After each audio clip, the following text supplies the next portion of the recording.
আসসালামু আলাইকুম সুপ্রিয় শিক্ষার্থীবৃন্দ এবং আমার সহকর্মীবৃন্দ সবাইকে শুভেচ্ছা জানাচ্ছি আজকের ঢাকা অনলাইন ক্লাসের রসায়ন ক্লাসে। আমি মোহাম্মদ শফিকুল ইসলাম রূপম।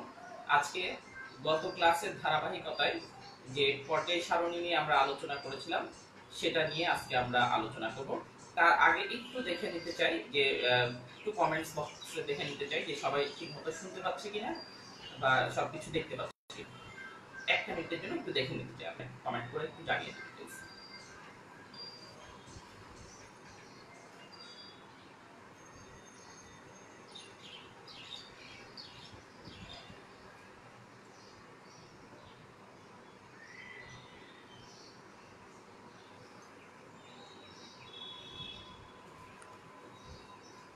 ওকে, ধন্যবাদ। আমরা চলে আসছি আমাদের ক্লাসে। গত ক্লাসে আমরা যেটা করেছিলাম সেটা হচ্ছে পর্যায় সারণীর যে পটভূমি ছিল সেই পটভূমি আমরা ব্যাখ্যা করেছিলাম। আজকের ক্লাসে তার ধারাবাহিকতায় পর্যায় সারণীর বৈশিষ্ট্যগুলো সম্পর্কে আমরা আলোচনা করব। সুপ্রিয় শিক্ষার্থীবৃন্দ, সুতরাং আজকের ক্লাসে স্বাগতম। এবং আজকের ক্লাস শেষে শিক্ষার্থীরা যা আয়ত্ত করতে পারবে তা হচ্ছে পর্যায় সারণীর বৈশিষ্ট্য বর্ণনা করতে পারবে, পর্যায় সারণীর বিভিন্ন গ্রুপের নাম বলতে পারবে, ল্যান্থানাইট এবং অ্যাক্টিনাইট গ্রুপের অবস্থানের কারণ ব্যাখ্যা করতে পারবে। প্রথমে পর্যায় সারণীর বৈশিষ্ট্য আলোচনায় প্রথম যে বৈশিষ্ট্যের কথাটা আমাদের সামনে চলে আসে সেটা হচ্ছে পর্যায় সারণীতে 7টি পর্যায় বা আনুভূমিক সারি এবং 18টি গ্রুপ বা খাড়া স্তম্ভ রয়েছে। কথা হচ্ছে এই যে 7টি পর্যায় বা আনুভূমিক সারি এবং 18টি গ্রুপ বা খাড়া স্তম্ভ এগুলো আসলে কি। আমরা যদি একটা পর্যায় সারণী লক্ষ্য করে দেখি তাহলে আমরা দেখতে পাবো পর্যায় সারণীতে ভূমির সাথে সমান্তরালভাবে কিছু লাইন টানা আছে, এটাকে বলা হয় হচ্ছে আনুভূমিক সারি। এরকম মোট 7টি আনুভূমিক সারি পর্যায় সারণীতে আমরা দেখতে পাচ্ছি। প্রথম সারি, দ্বিতীয় সারি, এরকম করে মোট 7টি সারি এই পর্যায় সারণীতে আছে। অর্থাৎ এটা হচ্ছে প্রথম সারি, দ্বিতীয়, তৃতীয়, চতুর্থ, পঞ্চম, ষষ্ঠ এবং সপ্তম। অর্থাৎ পর্যায় সারণীতে এরকম ভূমির সাথে সমান্তরাল মোট 7টি লাইন টানা আছে যাদেরকে আমরা বলছি পর্যায়। এখন কথা হচ্ছে যে তাহলে পর্যায় সারণীর নিচে এই যে দুটো লাইন আছে, এই দুটো লাইনের একটাকে বলা হয় ল্যান্থানাইট সারি, আরেকটাকে বলা হয় অ্যাক্টিনাইট সারি। তো এদেরকে কেন পর্যায়ের অন্তর্ভুক্ত করা হয়? সত্যিকার অর্থে এরা আসলে মূল টেবিলেরই একটা অংশ। এই যে মূল যে ছকটা, সেই ছকের মধ্যে এদের অবস্থান, কিন্তু এদেরকে মূল ছকে অবস্থান দিতে গেলে পর্যায় সারণীটা অনেক চওড়া হয়ে যায়। আসলে ল্যান্থানাইট সারির যে মৌলগুলো আছে তারা পর্যায় সারণীর 6ষ্ঠ পর্যায়ে এবং অ্যাক্টিনাইট সারির যে মৌলগুলো আছে তারা 7ম পর্যায়ের মৌল। আমরা একটু পরে এই মৌলগুলোকে মূল টেবিলে স্থান দিলে কি অবস্থা দাঁড়ায় সেটা ব্যাখ্যা করতে পারবো। তো আসি, আমরা যেটা বলছিলাম যে পর্যায় সারণীতে মোট 7টি পর্যায় আছে। এই দুটিকে কিন্তু মূল পর্যায়ের অংশ হিসেবে আমরা ধরিনি, বরঞ্চ এটা পর্যায় সারণীর ভিতরে 6ষ্ঠ এবং 7ম পর্যায়ের দুটো মৌলের সারি। এখন আসি গ্রুপের কথা। আমরা দেখলাম যে পর্যায় সারণীতে ভূমির সাথে সমান্তরালভাবে যে রেখাগুলো টানা আছে সেগুলোকে বলা হচ্ছে পর্যায়। এছাড়া পর্যায় সারণীতে কিন্তু ভূমির সাথে লম্বভাবে কিছু রেখাও টানা আছে। ভূমির সাথে লম্ব যে রেখাগুলো টানা আছে সেগুলোকে আসলে বলা হয় হচ্ছে গ্রুপ। তো এখন আমরা দেখব যে পর্যায় সারণীতে কয়টি গ্রুপ আছে। আমরা বুঝতেই পারছি যে ভূমির সাথে লম্বভাবে মোট 18টা গ্রুপ আছে। 1 থেকে শুরু হয়েছে, 18 থেকে শেষ হয়েছে। কোনগুলো গ্রুপ? এটা হচ্ছে প্রথম গ্রুপ, এটা দ্বিতীয় গ্রুপ, তৃতীয় গ্রুপ, চতুর্থ গ্রুপ, পঞ্চম, ষষ্ঠ, সপ্তম, অষ্টম, নবম, দশম, এভাবে যেতে যেতে যেতে যেতে 16, 15, 16, 17 এবং 18টি গ্রুপ রয়েছে পর্যায় সারণীতে। তার মানে এই যে এখান থেকে আমরা যেটা জানতে পারলাম যে পর্যায় সারণীতে মোট 7টি পর্যায় এবং 18টি গ্রুপ বিদ্যমান। এখন আসি, প্রতিটি পর্যায় বাম দিকে গ্রুপ 1 থেকে শুরু হয়ে ডান দিকে গ্রুপ 18 পর্যন্ত বিস্তৃত। সুপ্রিয় শিক্ষার্থীবৃন্দ, আমি আশা করছি যে তোমরা তোমাদের বইকে সাথে নিয়েই পড়তে বসেছো, সাথে বই খাতা কলম আছে। তো এখন তোমরা তোমাদের বইয়ের 63 পেজ বের করবা। 63 পেজ বের করলে সেখানে দেখতে পাবা যে একটা পর্যায় সারণীর চিত্র দেওয়া আছে। এই পর্যায় সারণীর চিত্রটা একটু পর্যবেক্ষণ করে দেখো যে এই পর্যায় সারণীর যে গ্রুপগুলো আছে, মোট 18টা গ্রুপ, একদম বাম দিকে শুরু হয়েছে গ্রুপ 1 থেকে এবং ডান দিকে গ্রুপ 18 থেকে শেষ হয়েছে। আমরা এখানে যে পর্যায় সারণীটা দেখতে পাচ্ছি, এই যে পর্যায় সারণীতে গ্রুপ 1 থেকে শুরু হয়েছে, প্রতিটি পর্যায়ে তোমার বাম দিকে গ্রুপ 1 থেকে শুরু হয়েছে এবং শেষ হয়েছে ডান দিকে গ্রুপ 18 থেকে। অর্থাৎ আমাদের দ্বিতীয় যে বৈশিষ্ট্যটি আছে, প্রতিটি পর্যায়ে বাম দিকে গ্রুপ 1 থেকে শুরু হয়ে ডান দিকে গ্রুপ 18 পর্যন্ত বিস্তৃত। এইবার আমরা কিছুক্ষণ আগে যেটা নিয়ে কথা বলছিলাম যে ল্যান্থানাইট এবং অ্যাক্টিনাইট সারি, এদেরকে পর্যায় হিসেবে ধরা হয়নি কেন? আমাদের এই বৈশিষ্ট্যটাতে বলে দেওয়া হয়েছে মূল পর্যায় সারণীর নিচে আলাদাভাবে ল্যান্থানাইট ও অ্যাক্টিনাইট গ্রুপের মৌল হিসেবে দেখানো হলেও, মানে এই দুটো মৌল সারিকে বলা হচ্ছে, এরা আসলে 3 নং গ্রুপের ষষ্ঠ ও সপ্তম পর্যায়ের মৌল। তার মানে এই যে ল্যান্থানাইট এবং অ্যাক্টিনাইট সিরিজের যে মৌলগুলোর কথা বলা হচ্ছে, এরা আসলে ষষ্ঠ এবং সপ্তম পর্যায়ের মৌল। বিষয়টা আসলে কি আমরা একটু দেখি। এটা হচ্ছে একটা পর্যায় সারণী, আর এই পর্যায় সারণীর নিচে হচ্ছে ল্যান্থানাইট এবং অ্যাক্টিনাইট সিরিজের মৌলগুলোকে রাখা আছে। প্রথম সিরিজটাকে বা প্রথম সারিটাকে বলা হচ্ছে ল্যান্থানাইট সারি, প্রথম মৌলের নাম অনুসারে, ল্যান্থানামের নাম অনুসারে, আর দ্বিতীয় সারিটাকে বলা হচ্ছে অ্যাক্টিনাইট সিরিজ, অ্যাক্টিনিয়ামের নাম অনুসারে। এখন আমরা যদি একটা পর্যায় সারণী খেয়াল করে দেখছি যে এখানে যে পর্যায় সারণীটা আছে, মাঝখানে বেশ কিছুটা জায়গা ফাঁকা দেওয়া আছে। আসলে ল্যান্থানাইট এবং অ্যাক্টিনাইট সিরিজের মৌলগুলো পর্যায় সারণীর এই জায়গায় অবস্থিত। সুপ্রিয় শিক্ষার্থীবৃন্দ, এবার তোমরা একটু চিন্তা করে দেখো তো, এটা যদি হয় ল্যান্থানাইট সিরিজ আর এটা যদি হয় অ্যাক্টিনাইট সিরিজ, ল্যান্থানাইট সিরিজ পর্যায় সারণীর কোন পর্যায়ে যুক্ত হয়ে গেল? উত্তরটা হচ্ছে ল্যান্থানাইট সিরিজ হয়ে গেল পর্যায় সারণীর ষষ্ঠ পর্যায়ে যুক্ত। আর অ্যাক্টিনাইট সিরিজটা কোন পর্যায়ে যুক্ত হলো? উত্তর হচ্ছে সপ্তম পর্যায়ে। তাই বলা হচ্ছে ল্যান্থানাইট এবং অ্যাক্টিনাইট সিরিজগুলো পর্যায় সারণীর ষষ্ঠ এবং সপ্তম পর্যায়ের মৌল। আসলে এদেরকে নিচে রাখা হয়েছিল, এরা কিন্তু আসলে ষষ্ঠ এবং সপ্তম পর্যায়ের মৌল। এবার তোমরা একটু সিদ্ধান্ত দাও, এদেরকে পুরাটাকে যদি আমি একটা গ্রুপ চিন্তা করি, তাহলে কোন গ্রুপে অবস্থিত? এখান থেকে সিদ্ধান্তটা দিতে পারবা। প্রথমেই আছে 1 নাম্বার গ্রুপ, তারপরে আছে 2 নাম্বার গ্রুপ, তারপরে কিছু লেখা নেই, কিন্তু আসলে এরা হচ্ছে 3 নাম্বার গ্রুপের মৌল। এই যে পরবর্তীতে গিয়ে আমরা কিন্তু দেখিয়েছি এই 3 নাম্বার স্ক্যান্ডিয়াম, ইট্রিয়াম, লুটেশিয়াম, লরেন্সিয়ামের সাথেই কিন্তু এই মৌলগুলো আছে। অর্থাৎ এই ল্যান্থানাইট সিরিজের শেষ মৌলটার নাম কিন্তু লুটেশিয়াম এবং অ্যাক্টিনাইট সিরিজের শেষ মৌলটার নাম হচ্ছে লরেন্সিয়াম। তো সমস্যা কি ছিল? আমরা যদি এখানে যদি এই পর্যায় সারণীর মূল টেবিলে যদি এদেরকে স্থান দিতাম।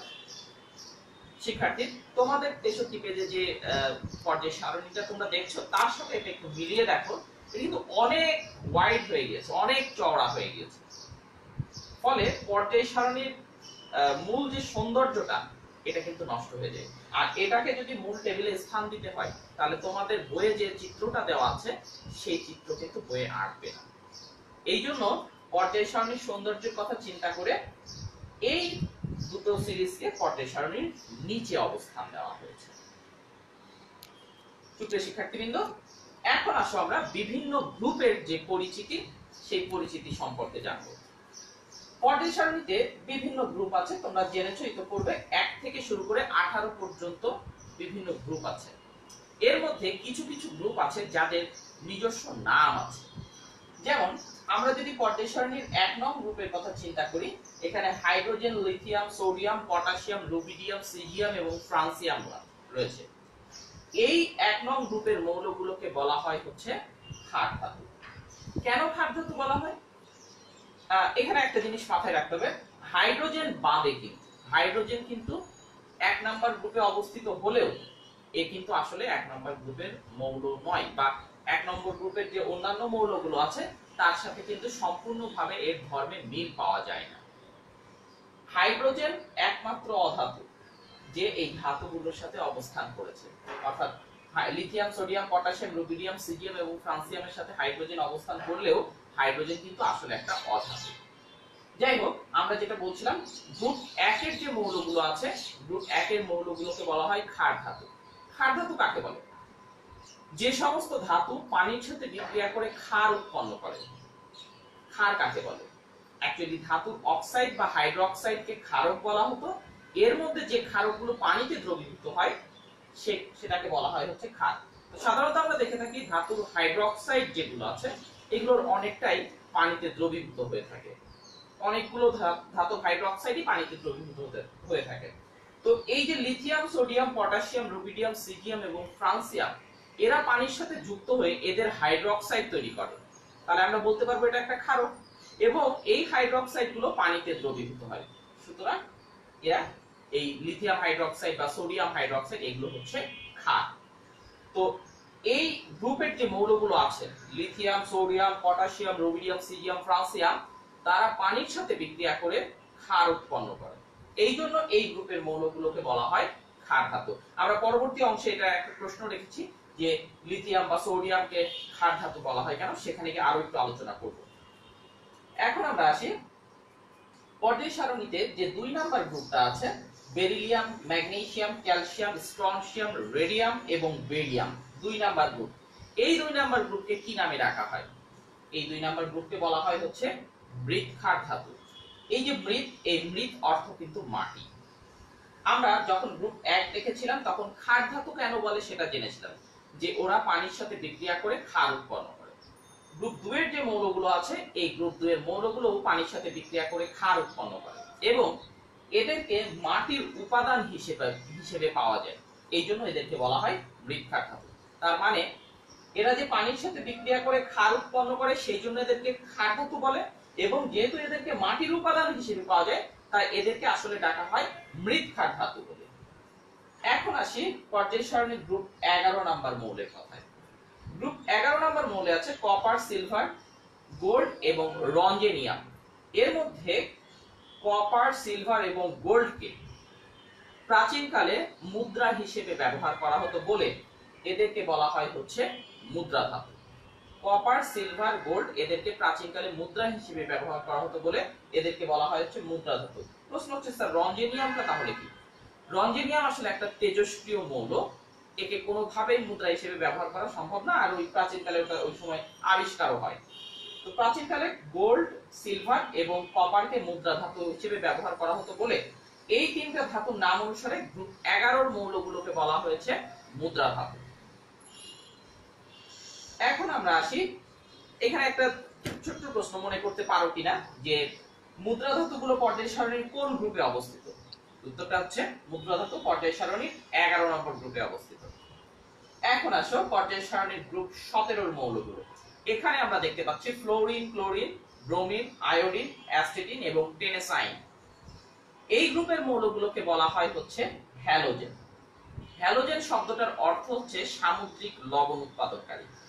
সুপ্রিয় শিক্ষার্থীরা, তোমরা তোমাদের বাসায় যে খাবার লবণ ব্যবহার করো সেটার নাম নিশ্চয়ই মনে আছে, সেটার নাম হচ্ছে সোডিয়াম ক্লোরাইড। খেয়াল করে দেখো, সোডিয়ামের সাথে ক্লোরিন আছে। এই সোডিয়াম ক্লোরাইডটা আমরা কোথা থেকে সংগ্রহ করি? উত্তরটা হচ্ছে সমুদ্র থেকে। তো এই গ্রুপে যে মৌলগুলো আছে, এই মৌলগুলো ধাতুর সাথে যুক্ত হয়ে লবণ গঠন করে এবং সমুদ্রে এদেরকে পাওয়া যায় বলে এই গ্রুপের মৌলগুলোকে বলা হয় হচ্ছে হ্যালোজেন। হ্যালোজেন শব্দটার অর্থ হচ্ছে সামুদ্রিক লবণ উৎপাদনকারী। এখন আমরা যেটা দেখব সেটা হচ্ছে গ্রুপ 18 এর মৌল। গ্রুপ 18 তে যে মৌলগুলো আছে সেটা হচ্ছে হিলিয়াম, নিয়ন, আর্গন, ক্রিপ্টন, জেনন, রেডন এবং অর্গানেসন। এই গ্রুপের মৌলগুলোকে বলা হয় হচ্ছে নিষ্ক্রিয় গ্যাস বা নোবেল গ্যাস। কেন এদেরকে নিষ্ক্রিয় গ্যাস বা নোবেল গ্যাস বলা হয়? অ্যাকচুয়ালি এই গ্রুপে যে মৌলগুলো আছে এরা কারোর সাথে বিক্রিয়া করে না, রাসায়নিকভাবে এরা নিষ্ক্রিয়, এরা নিজেদের সাথেও যুক্ত হয় না, তাই এদেরকে বলা হয় নিষ্ক্রিয় গ্যাস বা নোবেল গ্যাস। সুপ্রিয় শিক্ষার্থীবৃন্দ, এখন আমরা ক্ষার ধাতুর কথা নিয়ে যখন কথা বলছিলাম তখন আমরা বলেছিলাম যে পরবর্তী অংশে আমরা জানতে পারবো যে ক্ষার ধাতু জিনিসটা কি। তোমাদের খাতায় এই সংজ্ঞাটা একটু লিখে নিবা যে যে সকল মৌল পানির সাথে বিক্রিয়া করে ক্ষার উৎপন্ন করে তাদেরকে ক্ষার ধাতু বলা হয়। আবার বলছি, যে সকল মৌল পানির সাথে বিক্রিয়া করে ক্ষার উৎপন্ন করে তাদেরকে ক্ষার ধাতু বলা হয়। এখন আসো আমাদের প্রশ্নটা কিভাবে আসতে পারে।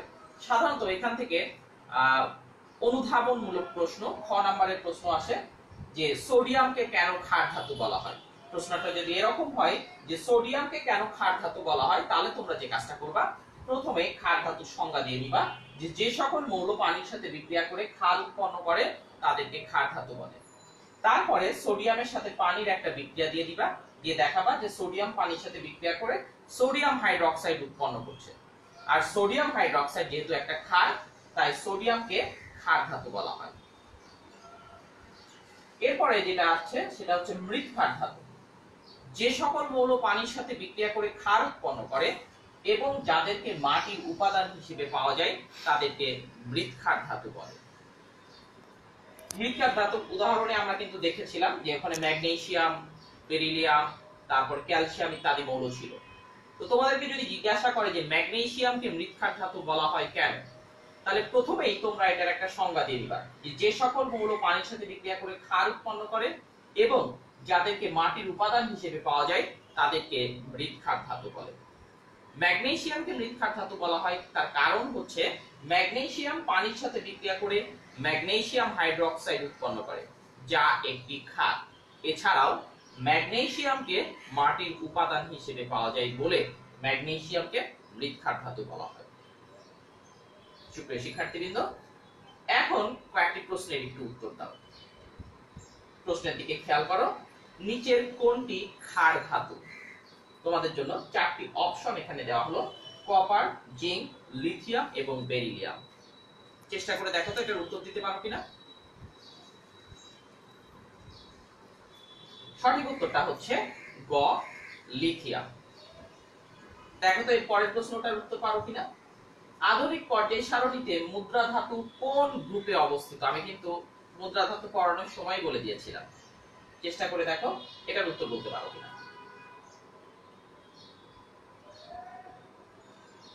উত্তরটা হচ্ছে ঘ, 11 নম্বর গ্রুপ।